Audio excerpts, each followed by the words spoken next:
Hey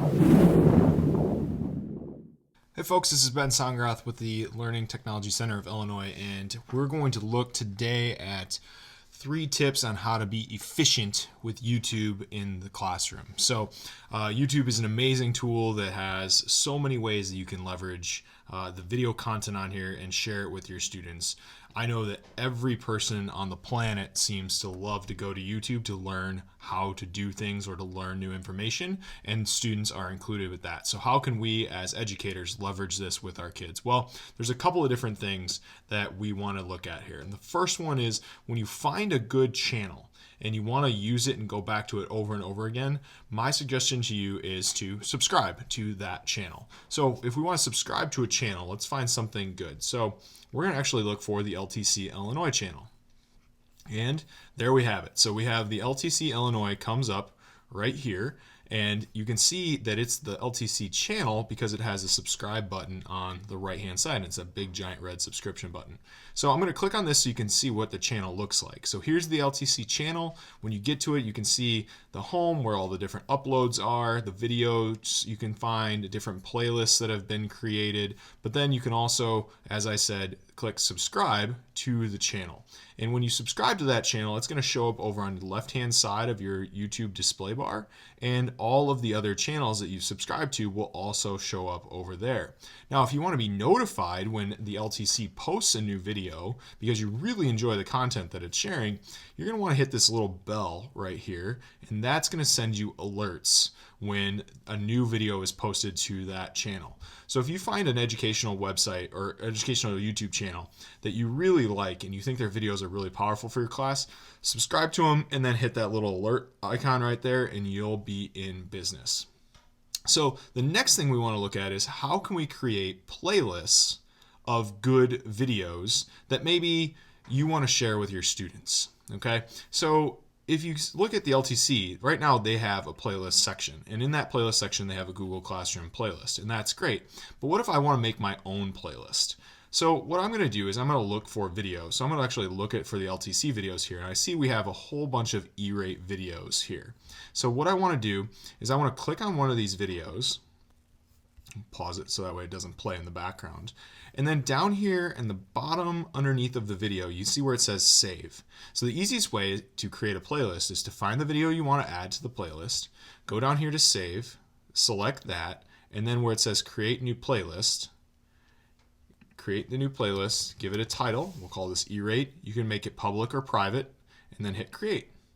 And just like that, you've now created the playlist. And if I want to add more videos to that so I can go back and find those videos quickly, I'm just going to hit the back button here. I'm going to find another video.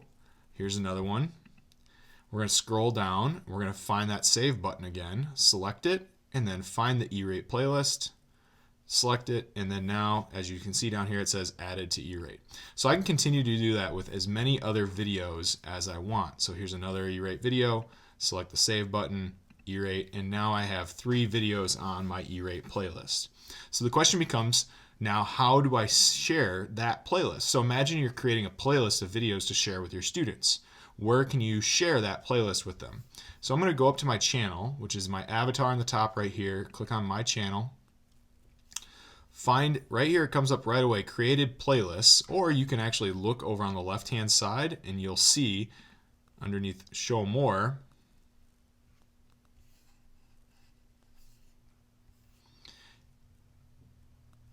so you can see here it shows created playlists right when you open up your channel. So here's my E-rate one, here's my crash course one, a couple of crash course ones. And what I want to do is I'm going to say view full playlist. And when I do that, I get this box here. So this is great because it shows all the different videos that I put in here. But if I want to share this out, one way is I could just copy this link and share that out. But if I want to get a real more direct link, I'm actually going to go down here to edit. And then now I get to here and I'm going to go to share. And so this share button is going to give me this great playlist link that I can then click on this.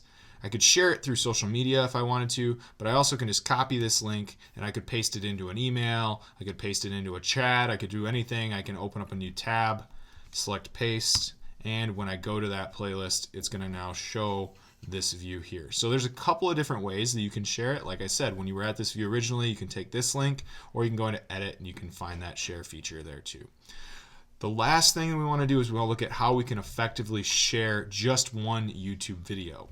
So I've got my playlist, but maybe I want to actually click onto this video here, and somebody just needs this video. And so to share that video specifically, what I can do is go down underneath of it.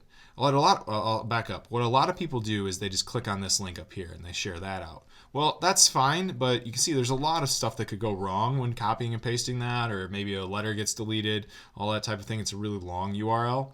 And sometimes when you try to embed that into like a website or someplace, it won't work effectively.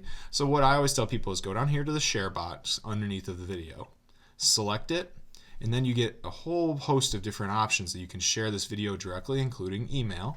Or you have this nice shortened URL that you can copy that, and then you can open up a new tab and you could paste that in, or you could share that through an email with someone.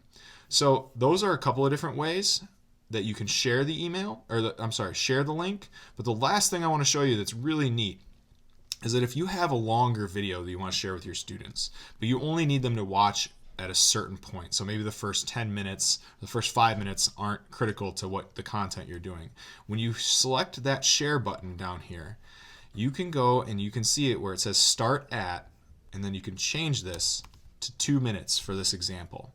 And what happens is when you click off of it, you see the URL changed right here to t=120.